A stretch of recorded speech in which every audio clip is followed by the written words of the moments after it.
Hello. पिछली video में हम 1 पॉइंट पर्सपेक्टिव समझ चुके थे और आज हम स्टार्ट करेंगे 2 पॉइंट पर्सपेक्टिव। तो इसका सिंपल सा कॉन्सेप्ट है, पहले हमको ये समझना पड़ेगा कि 1 पॉइंट पर्सपेक्टिव कब बनता है, जब हम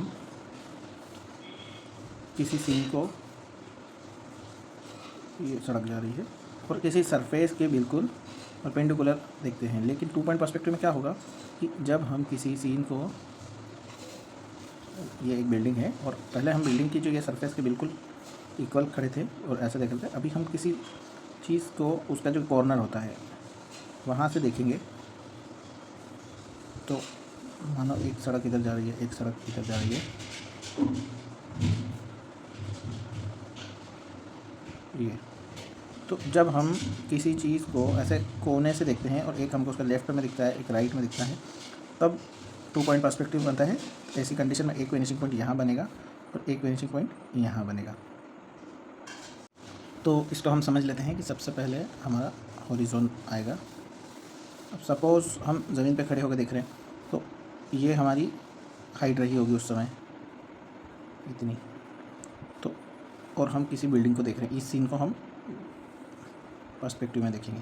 तो ये जो कोने वाली फर्स्ट बिल्डिंग है, इसका ये जो कॉर्नर है, इस लाइन को हमने यहाँ ड्रॉ कर लिया है। अब उसका इधर वाला जो बेस है वो इस वेनिशिंग पॉइंट से, उसकी सारी जो भी हॉरिजॉन्टल लाइंस आएगी इस सरफेस पे, वो इस वेनिशिंग पॉइंट से बनेगी, और जितनी भी हॉरिजॉन्टल लाइन इस वाली सरफेस पे आएगी वो इस वेनिशिंग पॉइंट से बनेगी। तो वो कुछ ऐसा बनेगा, वेनिशिंग पॉइंट राइट और ये वेनिशिंग पॉइंट लेफ़्ट।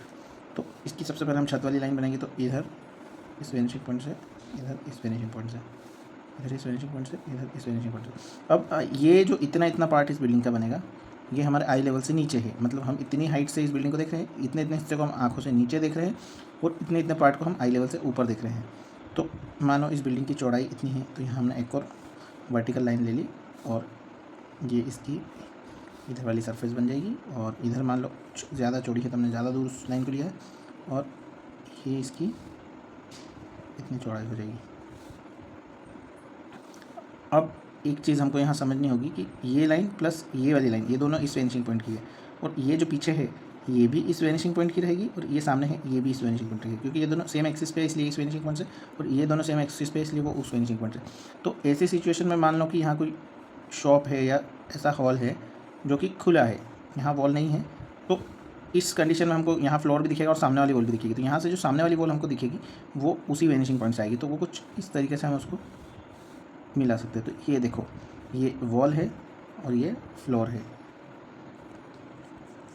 तो जब ऐसा खुला होल शो करेंगे तो उसमें सामने वाली वॉल को भी इसी वेनिशिंग पॉइंट से लेना पड़ेगा, कुछ इस तरीके से। और ऊपर हम कुछ विंडोज़ लगा देते तो वो सारी इस वेनिशिंग पॉइंट से आएगी।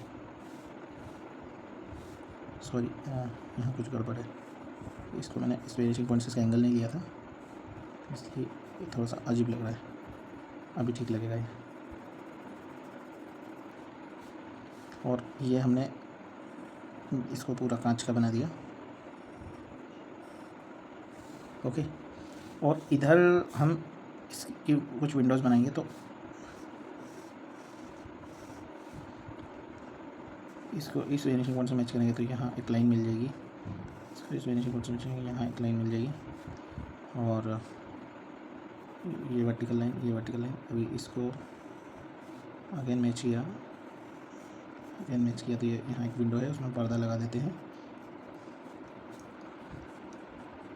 और यहाँ कुछ वर्टिकल लाइंस, और जो हॉरिजॉन्टल लाइन होगी वो वेनिशिंग पॉइंट से आएगी। और इधर की विंडो को हम इस फॉर्म में बना देते हैं, इस तरीके से। अब एक चीज़ और हमको समझनी होगी इसको अच्छे से करने के लिए। सपोज़ यहाँ पे शॉप का नाम लिखा हुआ है, तो उसके जो लेटर्स भी बनेंगे ना वो ऐसे पर्सपेक्टिव में बनेंगे। लाइक 3 वर्ड का क्या नाम रखें इसका, हम इसको मान लो जू रख देते हैं हम। तो ये जेड का जो आड़ी लाइन है वो फिर वेनिशिंग पॉइंट की डायरेक्शन में रहेगी, और जू नाम की वैसे कोई बिल्डिंग होती नहीं है, वो मैं जस्ट एग्जांपल दे रहा हूँ। ये 3 लेटर का कोई वर्ड मिला नहीं इसलिए, तो उसके लेटर इस अकॉर्डिंग बनेंगे तो ज़्यादा रियलिस्टिक लगेंगे। ऐसे ही सपोज़ इसके पास एक छोटी सी गली है, वो गली छोड़ के और यहाँ एक और बिल्डिंग है जो इससे थोड़ी सी बड़ी हाइट की है, तो उस बिल्डिंग का भी जो फ्रंट होगा वो इसी वेनिशिंग पॉइंट से जाएगा और इसी तरीके से इसमें भी जो है वेनिशिंग पॉइंट के थ्रू डिज़ाइन बनेगी। और चूँकि यहाँ पे गली थी बीच में, तो इस बिल्डिंग का ये वाला पार्ट मुझे थोड़ा सा दिखाई देगा, जो कि इस वेनिशिंग पॉइंट से हमको उसको ट्रेस करना पड़ेगा, लाइक दिस। तो यहाँ आप वो स्पेस देख पा रहे होंगे। ऐसे ही अगर बीच में स्पेस नहीं है और कंटिन्यूसली बिल्डिंग है, तो हम इसी लाइन से जस्ट अटैच करके और ऐसे शो कर सकते हैं। और सेम ऐसा इस साइड भी होगा। अभी मैं ज़्यादा डिटेल्स ड्रॉ नहीं करूँगा। और यहाँ भी गैप है, बीच में गली है, तो उसके लिए फिर इस वेनिशिंग पॉइंट से उसको ऐसे ट्रेस करना पड़ेगा, ये लाइक दिस एंड ये लाइक दिस। तो ये कुछ इस प्रकार का दिखेगा। अगर सपोज़ हम सामने किसी अदर बिल्डिंग में फर्स्ट फ्लोर पे जाके इस बिल्डिंग को देखते हैं, तो ये हमारा हॉरिजॉन ऐसे इंक्रीज़ हो जाएगा और ये सारी चीज़ों की जो डायरेक्शन है वो फिर ये वाले हॉरिजॉन के अकॉर्डिंग बन जाएगी। तो ये सीन थोड़ा सा चेंज हो जाएगा उससे। इसी तरह अगर इधर से हम जो मैंने सड़क का बताया था वो सड़क आती हुई दिखाएंगे, तो वो इन्हीं वेनिशिंग पॉइंट के थ्रू आती हुई दिखाई देगी। ज़ेब्रा क्रॉसिंग का लाइन बनाएंगे तो वो इस वेनिशिंग पॉइंट के थ्रू आएगी और इस वेनिशिंग पॉइंट के थ्रू उसकी लाइंस बनेगी। ऐसे ही इसके थ्रू हम उसके ये लाइंस बनाएंगे।